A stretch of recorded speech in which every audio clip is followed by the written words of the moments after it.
العالمين والصلاة والسلام على رسوله النبي الكريم وعلى آله وصحبه أجمعين وعلى من تبعهم بإحسان إلى يوم الدين أما بعد فأعوذ بالله السميع العليم من الشيطان الرجيم بسم الله الرحمن الرحيم ولكل أمة جعلنا منسكا ليذكروا اسم الله على ما رزقهم من بهيمة الأنعام۔ ناظرین گرامی، بلا شبہ قربانی عشرہ ذی الحج کی عبادات میں ایک اہم عبادت اور شعائر اللہ میں سے ہے۔ یہ قربانی اس بات کا بین ثبوت ہے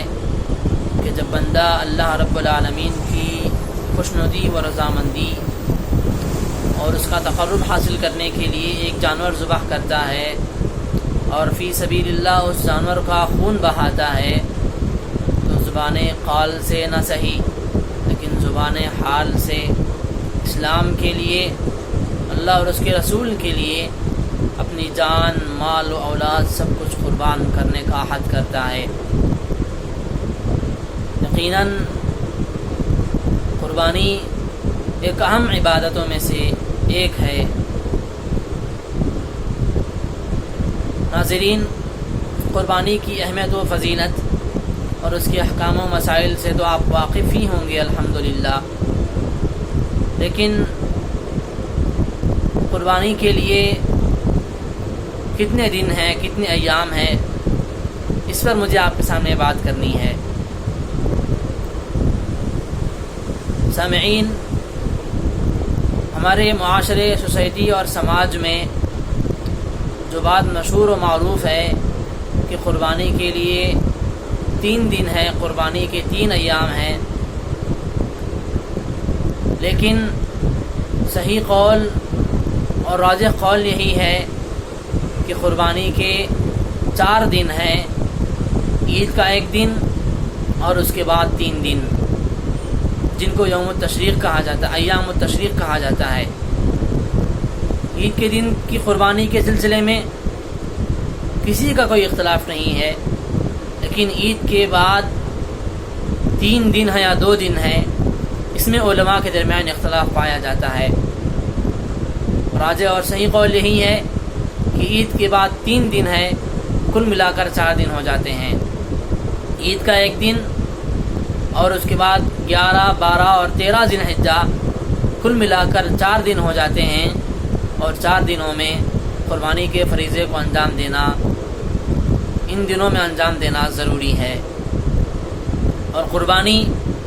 عید کی نماز کے بعد شروع ہو کر عید کی نماز کے بعد سے لے کر 13 ذی الحجہ کی غروب شمس تک اس کا وقت رہتا ہے، اس کے درمیان میں قربانی کو انجام دینا ہے۔ جیسے کہ اور افضل دن قربانی کے لیے عید کا دن ہے، کیونکہ اللہ کے رسول صلی اللہ علیہ وسلم کے بارے میں آتا ہے کہ آپ علیہم الصلاۃ والسلام عید الفطر کے موقع پر عیدگاہ کو جاتے وقت کچھ کھا کر جاتے تھے، اور عید الاضحیٰ کے موقع پر، بقرعید کے موقع پر اللہ کے رسول صلی اللہ علیہ وسلم